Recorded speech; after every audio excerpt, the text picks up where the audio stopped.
Time to stop the chaos. Whoa, whoa, whoa, whoa. Time to stop the chaos now. Bump-a-dump-a-dump-a-dump-dump. On Fundraising Heyday, we talk a lot about how grant seeking gets more complex every year. Make 2023 the year you finally get a system to track grant deadlines and information. It's time to stop the chaos with Grant Holster. It was developed for grant professionals by grant professionals, which makes all the difference. First month is always free. And Grant Holster is giving our listeners a 25% discount on the entire first year of your subscription. Just enter Heyday, all one word, HAYDAY, as your coupon at checkout, and you'll get that amazing discount. And they have a hands-on demo at grantholster.com that lets you explore the platform on your own. But if you want someone to walk you through it, they also have folks that can do that. So if you've been struggling with spreadsheets, clunky applications with a million workarounds, or just keeping your deadlines on sticky notes, head over to grantholster.com and take a look. And remember to enter the coupon code HEYDAY at checkout to get your 25% discount for a full year. And stop the chaos. Whoa, whoa, whoa.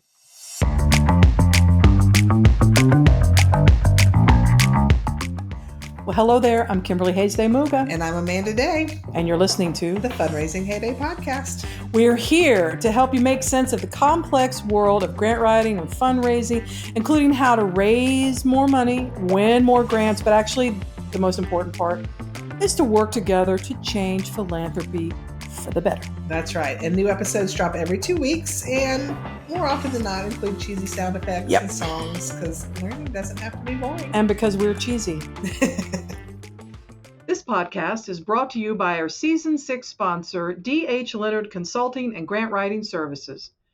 Their team can help make grants less stressful by assisting you with grant readiness and training, grant research, grant writing, mock review, as well as providing numerous DIY resources, guides, and templates. Don't let grants stress you out. Did you know that with every Fundraising Heyday episode, we create a coordinating blog post on their website, dhleonardconsulting.com. Check it out today. So today's topic goes out to the wearers of multiple hats, which that's most of us, right? So you're the people who you might write grants, you may manage fundraising campaigns and events, you may direct programs or entire nonprofits or help run local government agencies. Like if you look on your job description, which probably hasn't been updated in 5 to 10 years if you've been there for a while. And you look down at the bottom and it says other duties as described. That's kind of assigned, described, maligned, defined. I don't know. Whatever we tell you to do, you will do. That's that. Yeah, that's where we are today. Yes. We're going to spend some time there today. Yeah. So true. Oh, and also, if you have zero curiosity about ever learning anything new, have a nice day, because we're going to be talking about new skills. Okay. I'm not really, I feel like someone must have hurt you and you need some time, because you should always want to learn something new. True. So today we have a guest who not only brings some serious talent to the work she does, she's very good at explaining it and offers concrete tips on how to get it done. Erin Goodier is the founder of Goodier Creative, a video production company based in Atlanta that creates stories for mission-driven organizations, which that's probably all of us out there. Probably most of us. She has worked as an in-house videographer for the United Nations Foundation and the Arthur M. Blank Family Foundation. Just some small places you may not have heard of. It's really no big deal. She started her own business in 2018 and has worked with organizations across issue areas for their websites, events, and social media channels. She's currently serves on the board of Atlanta's Young Nonprofit Professionals Network and the Corporate Volunteer Council of Atlanta. Nice. So welcome to the show, Erin. Hi, thank you guys for having me. I'm so excited. Glad to have you here with us. So we'll jump into those hard-hitting, deeply personal and disturbing questions that we talked about before the podcast, great. if you don't mind. So seriously though, and not seriously, I don't think we've ever had a guest that knew exactly what they wanted to do with their lives when they were little. I mean, I'm not going to rule it out, but most of us kind of meandered into fundraising, grant writing, nonprofit, As a child, I didn't go, I want to be a grant writer when I Yeah. As a No. college student, I still wasn't saying fair, that either. to be fair.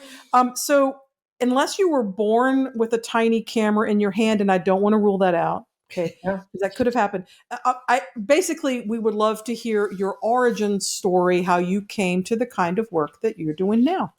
Yeah. So one thing I always say is that honestly, if I did know what my job is now, like I knew it existed, this is probably what I would have picked, but I Nice. didn't know I could do what I do until much later. But definitely when I was a kid, loved video. Whenever my friends would come over to our house, they would know like we're making a movie. Like that's what you did when you came to my house. I And love so that. like made music videos all through middle school, high school, all that Well, stuff. Okay, I have I to know loved it. what's your favorite music video you made as a kid? Here we go. Ooh, my favorite one we did Best Days of Your Life, which is a Taylor Swift Kelly Pickler combo. I grew up in the country, so we did a lot more. Oh yeah. I And listened so to both those ladies, so you're in good yes, company. yes. So we weren't that creative about it. We did just recreate their music video with our own people and like shots, pretty much. But it was Nice. fun. Wow. So you really knew what you wanted to Yeah, do. I would spend the That's whole weekend awesome. editing and just be so excited about it. Yeah, I definitely did want to do that for sure. But then when I Nice. got to college, I always thought I wanted to be in film. And then when I got to college, I actually was like in some short films, like as a PA, which is pretty much like an intern. Mhm. And I was like, oh, actually, I don't think the film world is the life that I like. I didn't want to be in the big productions as much as I had always assumed that I was going to be. It was actually weddings that made me realize, oh, I can be like a bigger role on smaller type of videos and be able to do more. And I just enjoyed that a lot more. But weddings still were not the perfect hit for me. 100% with you Yeah. on that. 100%. I mean, like all credit to wedding videographers. I like respect that a lot. But I was like, I don't think I could do this forever. And so then that was when I got my first job at the United Nations Foundation. And I was like, this is it. Like short videos for good causes. Loved it. And so then I started my own business doing that. And that's kind of how it ended up today. Nice. Very cool. Yeah. That's so cool. So I think you are the first. I want to acknowledge that. Yes. In more than 100 episodes, you're the first guest who has said, yeah, ever since I was little, I knew I wanted to do something in film and video. Awesome. Yep. Very Breaking new ground here. Well, I've been noticing more and more lately that nonprofits and even government agencies are wanting to put videos on their websites to attract more attention. Their grant applications are starting to ask, like as a part of the application. Yeah, in fact, I've had two applications where the video was the application. There was no writing. It was kind of fun. Submit this video. I've also seen grant applications that will say, hey, if you have any videos that help tell your story, please attach links to them here. And it helps with donor relations. And just, it's so many things that video is becoming such a key component. But it really does. A lot of nonprofits, this catches them off guard. You know, I've got one nonprofit I've worked with that they've got a whole host of videos already lined up on YouTube. So it's real easy. I've got one that oh, I know which one it is. They've got nothing, right? And so we're having to create things from scratch. To be fair, part of this could be, and I say this as the world's oldest, crustiest Gen Xer, it could be a generational thing for some of these nonprofits. It could be a leadership discomfort with video technology. And so we acknowledge. So why do you think so many nonprofits, so many people are intimidated by it's like, okay, I'll write a grant, but wait, you want me to video one? Yeah.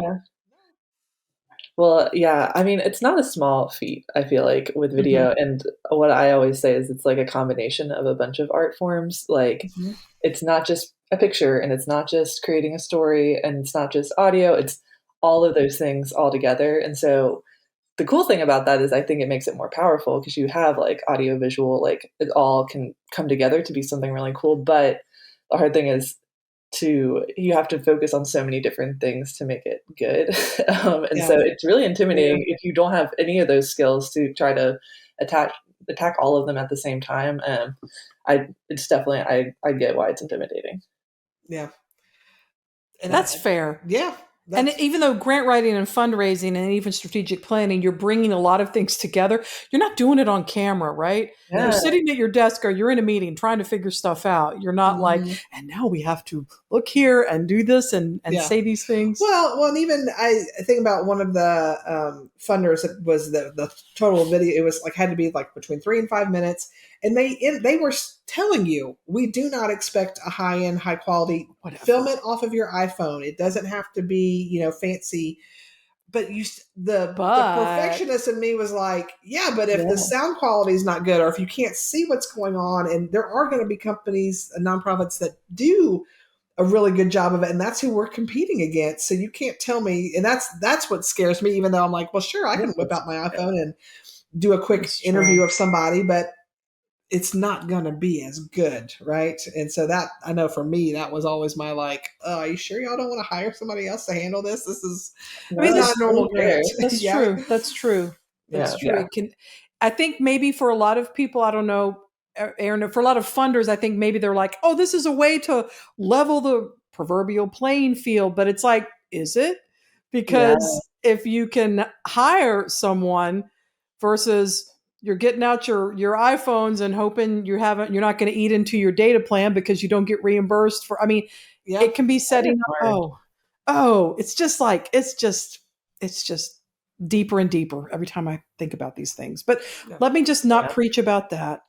Let's move. I just want to also say one of the reasons that I wanted you to come on the podcast is because I was there for was it August of last year-ish when you presented for the Georgia Grant Professionals Association chapter? Because I remember telling Amanda, I'm like, because can't miss this one. Because not you're good at what you do, obviously, and you're talented at what you do, and you have a passion for it. But not everyone who is good at doing a thing is also good at teaching and demonstrating the thing. And so that's why I was like, oh, this will be fantastic. It was in less than an hour, so many tips, so many things that came across, so many sort of demystifying a lot of what you talked about, the complexity of bringing something here. And I don't want you to, I never want to say, oh, hello, can you condense all your life learning into answering this question? And by the way, this is like a 45-minute podcast. However, if you could pick like some top tips for just getting started, if you're starting at ground zero for nonprofits or local government agencies, it's for video storytelling, because I have a feeling that it's not just you just pick up your phone and go, like maybe you want to plan, but some tips to just helping folks get started who've never done this kind of more formal video storytelling before. Yeah, totally. I would say the first thing, and it applies to any grant writer, I feel like it's the same situation, but with a video, I come across a lot of people who are surprised by how fast like 1 minute or even like 5 minutes goes by. They think they can put a lot more in it than there can be. And so my tip that I always say is like pick one. If it's like 1 minute, I would say one thing. Maybe you can go up to 3 if it's like 5 minutes, but like 3 things you want the viewer to go away with. That I always think of it as like a statement like, wow, this organization's like really embedded in their community. Like if that's one thing you want them to come away with, that type of thing, just deciding that in the beginning, because if you wait until the end, especially when you're editing and stuff like that, it can be hard to cut things out that you really love, that like are really cool facts and stuff. But if it's not getting back to that actual point of what the video is about, like what you really need it to be saying, it's just good to have that as a reference, even for yourself, or for if you're talking about like leadership and stuff. If you agree on what it's going to be about in the beginning, like you have something to go back to originally to know exactly what you need to say. Yeah. And then I also would say that video isn't like, it can be complicated, but technology, I mean, more and more video is just like becoming a part of their daily lives, and technology is making it easier for anybody to just pick up a camera and do it. And so we'll get into it a little bit, but I will like Canva makes it really easy, but also like smartphones, they really do, like they do a lot of audio correction, a lot of stabilization. They can help out a lot more than it's not just like getting a raw photo or something like that you have to get every little bit exactly right for it to look decent. That makes sense. And also the idea of having limiting what you're trying to get across. I mean, we do talk about grant writing and fundraising here on this podcast, but it is like you got to get it together before you come up with a grant strategy. You can't write all grants for all things, but even a micro version of that. If you've just got a minute, can we not talk about the history and your 8 programs and your 500 employees and your and this and this and this? It's sort of a less is more. Yeah. I would also say, like a general rule of thumb, like 5 minutes or less, probably don't interview more than 3 people. Because also sometimes people get excited about it and they're like, we're going to get 3 clients and then the executive director and then all these people. And it's hard to, like, you have to kind of introduce everybody as they come in. So they need at least like 30 seconds for people to even like go, who is this person? Why are they talking? To kind of get through that part of it. Good to know. Y'all better be taking notes. We got a lot of good stuff here today. What do you think are the most common misconceptions people have about video shoots and productions? Is it, like, it doesn't take that long, or it should only cost $5, or what's, inaccurate? I'd like to be in favor of the $5. I'm thinking we can just kick the can down the road on that. Exactly. Yeah. I would say it's all connected, but really just how long it takes. Like what I said, it's a lot of elements to it. And so you do have to do a little preparing and to do the actual filming. And I've worked with a lot of people who used to do their own videos in the past, and they are like, it just takes so long to get to the point where you're filming.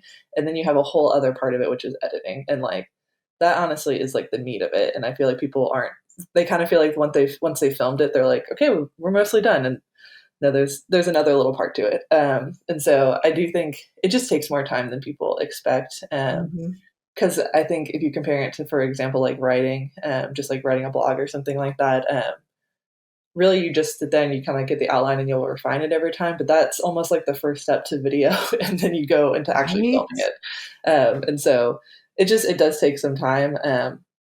But I would say for like videos, when you're just doing it for like a grant or something where you're summarizing your organization, it is probably stuff you've said about 1 million times and that you do know. So I don't want to say all that to intimidate anybody from like trying to do it, just because you do probably know this stuff and you've probably created that first little bit of explanation of your organization, what you do, why you do it, and just turning that into video. But I do think people are surprised by how long it takes. And then because of that, they're surprised by how much it is, because it takes even a professional a good bit of time to put it all together. And so they just need to be compensated for all that time that it takes to put together. Yeah. Well, when you think about it too, it's like, oh, it's just a minute. So it's like a Super Bowl ad. And I mean, there's a lot of time and money that went into that. So, and also a grant, it could be, oh, it's just a small grant, but it can still take time to do it. Yeah. So maybe it's not that it's so hard. Maybe it's time consuming. Maybe that's the thing that people may not realize. I also, that made me think of, a lot of times I'll get people, they'll ask for like a quote from me and they'll say like, how much would it cost to do like a 1-minute video? And that really doesn't tell me a lot of how long it's going to take me to put it together. Because if it's a really edited 1-minute video where we have 3 interviews that we're putting in and we have B-roll and all this extra stuff, that can be a lot more than if we're just having someone talk for a minute and then just cutting the beginning and the end, Yeah. And so the length of the video actually is not that important.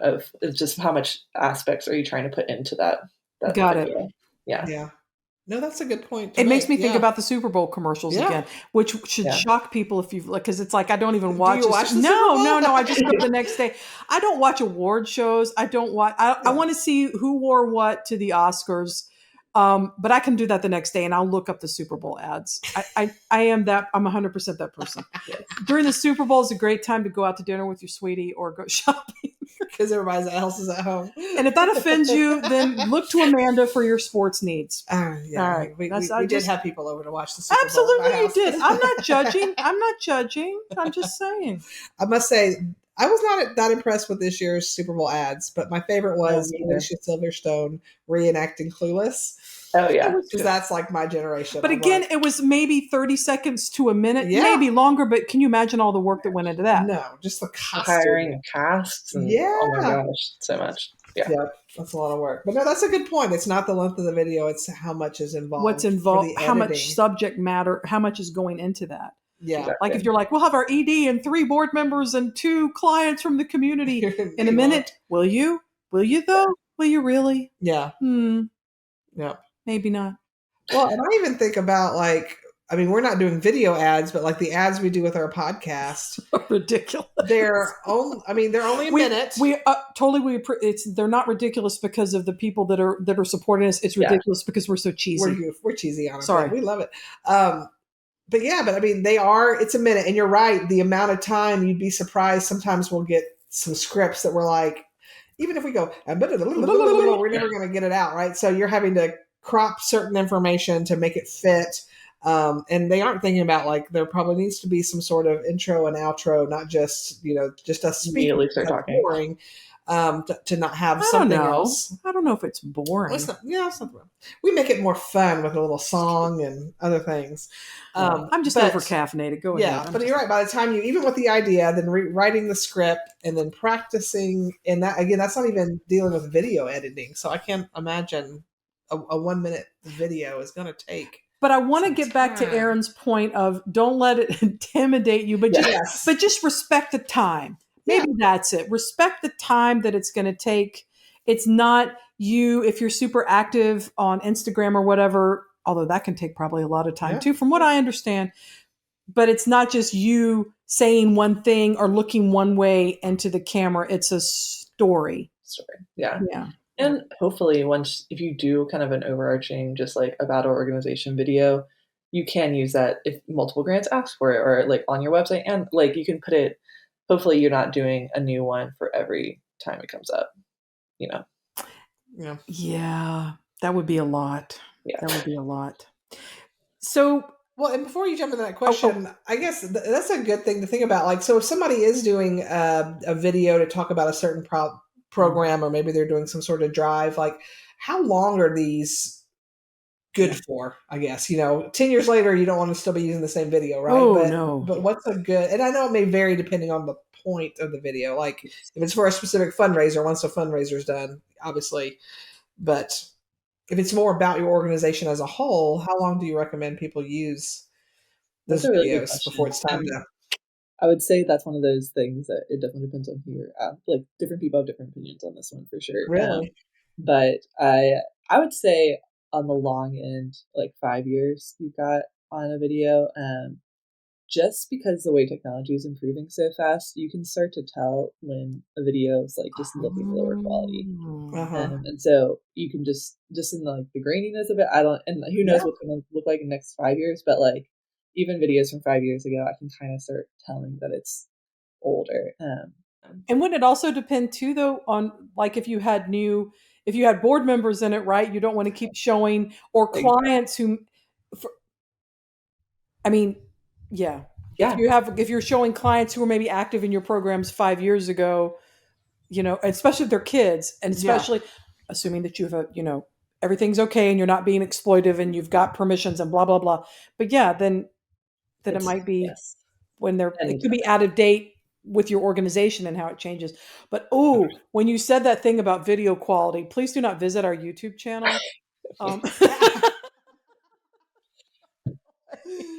We're just happy to be here, and if you do, please give us grace. We're just two middle-aged ladies trying to figure shit out, man. Well, and it makes me think about my kid. During the pandemic, I mean, we always watch movies some with our kids, but especially during the pandemic, Saturday night was like family. My husband would grill out something, and we would sit in front of the TV and watch a movie as a family together. And so, we'd take turns picking different things. And of course, my husband and I were always wanting to show some like the things that we loved at our youth, right? And as soon as we would start it, my kids would immediately know, this is an old movie. And it really was just, you're right, the quality of the video, it's amazing how much it has changed. I mean, of course, that's been like 30 years ago, but still, even things that aren't, I've watched things over 10 years. It's true. Amazing how, and I mean, I'm certainly no expert at all. But you can tell. No, you can tell. Good point, Erin. Good point. Completely off topic now. Yeah. But related to video quality. So not incredibly off topic.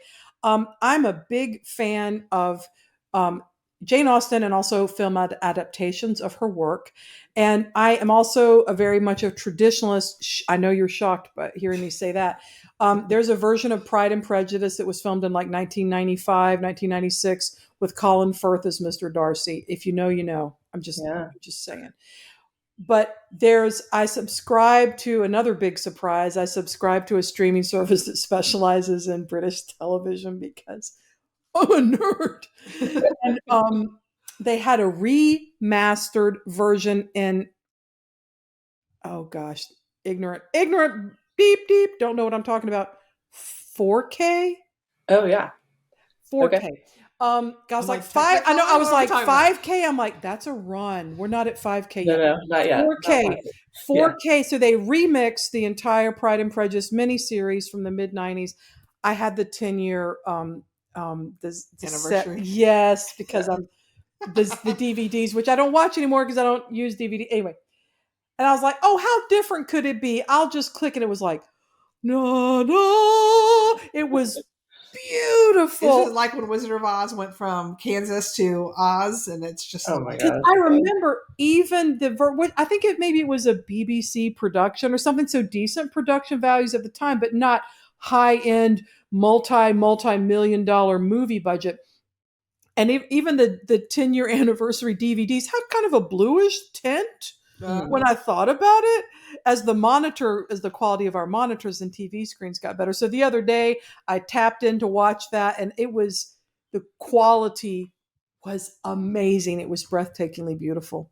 And yes, I did watch the whole series again. Yeah. I mean, that probably jumped over like multiple, there's like 720p, and then there's HD, and then there's 4K, and it probably went right on through all the way up to 4K. Like, it probably jumped a bunch. Really. And I would say I can tell, but I'm not a professional videographer, but it was the quality was amazing. So it's true. Technology will change. And so that is probably going to affect the longevity. Yeah. And it's okay if you're like me going like 4K. That means nothing to me. And this is just like we it means always, it's pretty. Yes. Well, but it just goes to show, you get what you pay for. And there are times when, there are things Kimberly and I do that it's like, hey, we just want a quick 2-minute video to talk about a keynote presentation. We're recording it over Zoom and we're knocking it out and putting it on social media. And there's nothing wrong with that. But I think there's also a time and a place. If we were going to do some serious training videos that we were selling, we're probably going to pay for someone like Erin to come in and make sure that it's done right. We want to ramp that up because it's something that's going to last a long time, and we want to. Yeah. So we are talking about this today to make you not afraid of it, but also to make you understand that there is a time and a place to hire a professional. 100%. So. I will say one note about 4K though. Please. Smartphones can film in 4K now. I would recommend against it. Really? Because 4K is like the resolution that you would have for like a theater screen. Like, you can blow that up really big. Yeah. You're just making a video for social media. 4K, it's like a really big file, and just it's annoying to do all the things with. So I would just stick with HD if I were you. Fair and goodly tips, y'all. Writing it down, making your notes. Yep. Okay, that's fair, because I would be like, I need to go for the best quality. You wouldn't be able to tell on on Facebook. You can tell if it was 4K or HD. Somebody's looking at it on their phone anyway, and they're scrolling through Instagram and they're looking at your story. Yeah. Well, and that's Kimberly and I recently had our headshots redone, and when our photographer was getting ready to send me all of our files, she was like, "Do you want any of these in high quality?" And I'm like, "Well, don't I want them all in high quality?" She's like, "No." She's like, "Whatever you need for social media and like your website, you don't." She goes, "This is just if you're going to be printing, copies of things." And I was like, "Oh," because I would just assume, well, high quality is best. But you're right, the file size makes a difference when you're doing. I'll film in 4K just because it lets me be able to zoom in and without losing quality. If I'm like sending, I don't want to get too into the weeds, but pretty much I will film in 4K just to be able to zoom in without losing quality. Yeah. But if you're not doing anything like that, I genuinely don't think it's worth it. Yeah. Good to know. Yeah. Good to know. So as people may be thinking, listening to this now or later and kind of thinking about it, there may be some things that are more social media oriented that they want to handle themselves in-house with their phones, not in 4K because that's too big a file for what you're doing. If someone is thinking about maybe we should go externally and hire someone, what should they be thinking about, as they move forward in that process? Yeah. So, I mean, like every industry, like the quality of product that you get is related to your budget for sure. That doesn't mean, like what we're talking about, that you always need the highest possible quality thing for everything that you're doing. And so some situations, I would say it's totally fine to like reach out to some college student or someone who's doing it on the side and get like, if you're like, this is just so not my thing and I really don't want to do it, to get fair. someone to do like, especially I would say like social media, I would say like behind the scenes type of stuff where you're just kind of showing what your organization does. I think it looks authentic sometimes when it's not perfect, and people overlook the mistakes if it just feels like you're genuinely just trying to show them something and it's not like you're not trying to pretend like it's right high quality or anything like that. So I definitely think there's a place for lower quality videos, and like I said, honestly, some smartphone videos, they're not. Cameras really help you out, and so usually if you're trying and you're focusing on it, I don't think it can be. It's probably that bad. So I'd say that's like the first category of types of the quality video. The next category I'd put myself in, where it's like I am a professional. I do know how to like do high quality videos, but I'm a small person team, and so I'm able to make my pricing a little bit lower. But that's more for if an organization is trying to do an event for like a video for like an event, or if it's going to be like their main video on their website. More established organizations, they want all of their videos to look professional, which makes sense because they've been around for longer. They don't want to look like it's was like done by a college student or something like that. And so I would say for like that first category, maybe a couple $100, but like for my category, expect to at least spend about $1,000, probably up to $5,000 for a video, depending on what type of thing you're looking for, how much, like what we talked about. How long it is, how many things are involved in it, how much editing. How many film shoots? That's another big thing that I always ask about when I'm trying to figure out the scope of a project is if we're going to have 3 different days that we're filming that involves your videographer to drive there, set it all up, bring it down, leave 3 times, as opposed to if you can do it all in one day, that does limit the amount of time that they have to spend on it by a lot. And then I do like to warn people there is like another category of video. It's sometimes people, when they're talking to me, they're expecting that type of video where it's, a big production team. You got talking like 10 to 20 people working on a video where you have a specific audio person, a specific cinematographer, all that stuff. And that's for like those really big, if you're doing like a video that's good, or like a commercial that's going to be on TV, like a media ad buy or something like that. Or you're just talking about a really big scene. If you're actually going to have like actors and stuff like that, that's when it starts to get into a next category of things. And those can be $30,000 up. And so those can get a lot more. But if you're doing, those, because you have a person on every little thing, it's going to be flawless through and through, every little aspect is going to be flawless. Whereas my level, it's definitely professional, but it's not going to be like, you don't have actors and you don't have like a DP and stuff like that. That's fair. And we also, thank you for bringing sort of a general discussion of pricing. And we don't want to suggest that it's always the same. It'll be the exact same price point in every market, but I think those are reasonable kind of categories because we're all in the Atlanta area, and things may be different in smaller or larger cities, areas. But I think it's just important to think of in general categories. So thanks for doing that. It's kind of like people talking about their salaries and things like that. The more we can just sort of normalize discussions about that, I think the better nonprofits and local governments, they're able to sort of gauge, do we have enough money to go, hire someone, or do we need to kind of watch some videos and bring in, get some volunteers to come in and help us. So it's good to establish that. Where would you recommend? So if there is a nonprofit that's like, hey, this is we do need to hire somebody, not a college student, but somebody that's, what's the best way for people to find people like you? So if they're not in Atlanta and they can't just call Erin, how do they find your counterparts? That is a good question. I would say you just kind of have to start Googling. In my business, I focus specifically on working in like the nonprofit space. Mm-hmm. Not all videographers do that. And that doesn't mean that those would be bad for a nonprofit to hire someone who does not like just do more general type of videos. Yeah. But I would say like keeping an eye out for like quality. And I would say something I would do to like probably kind of gauge if it's in my category or that next higher category is looking at the team. And if they're breaking people down by like audio person and like stuff like that, it's probably going to be a little bit more expensive just because you have a whole team working on your video rather than just a few people. And so keeping an eye out for that type of stuff. So to find like that's lower category, you might have to scroll a little bit on Google because the first people that are going to pop up are going to be like they spent money on their SEO and everything, yes, so they're going to be at the top. Yeah. So I wish I had a better answer for you, but it's just but it's Googling, good to know. And like definitely talking to your network and talking to people who like if you have an organization that you see that they've had a good video, like reach out to those people and see who they've used for sure. Yeah. And now on lower end, is Upwork's a good place? Like if you need something that's a little not as fancy, is that kind of offerings on I guess like that? And there are other sites too. I wonder though, I guess it would have to be you'd have to search right in your area. Yeah. Or if you just wanted editing. Yeah.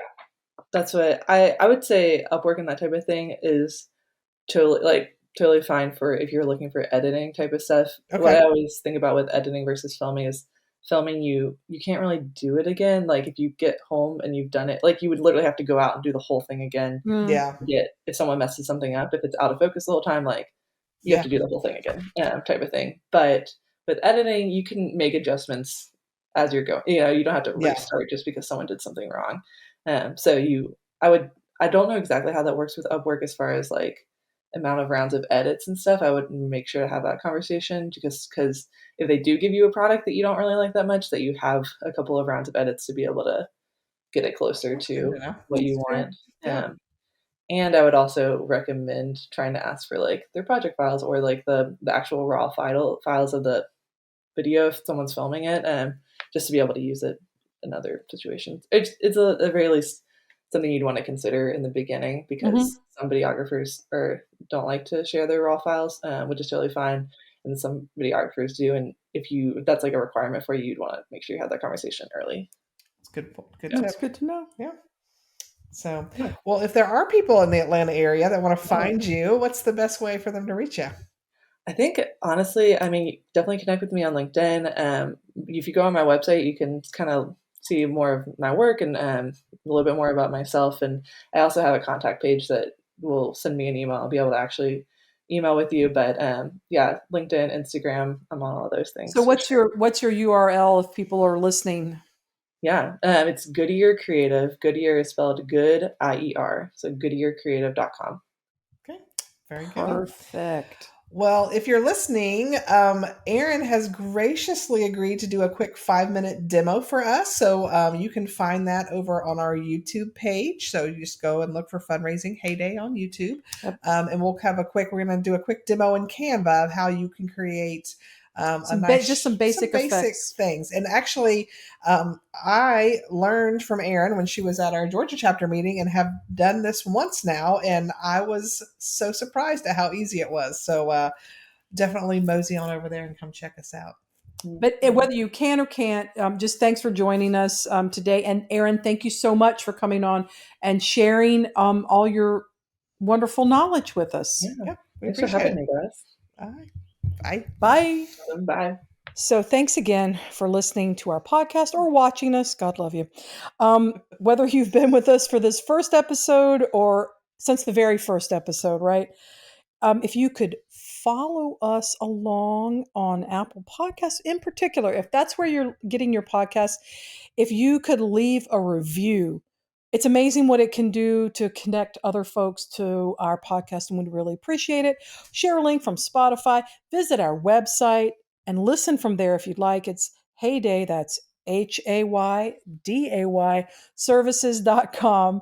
And if you can't get enough of that Heyday stuff, do hop over to the website and sign up for our newsletter, the Heyday Hot Takes, where we will be updating you on things that we're doing, speaking and training, but also bringing to you some tips and ideas and trends to keep you on the go with the good that you're trying to do in the community.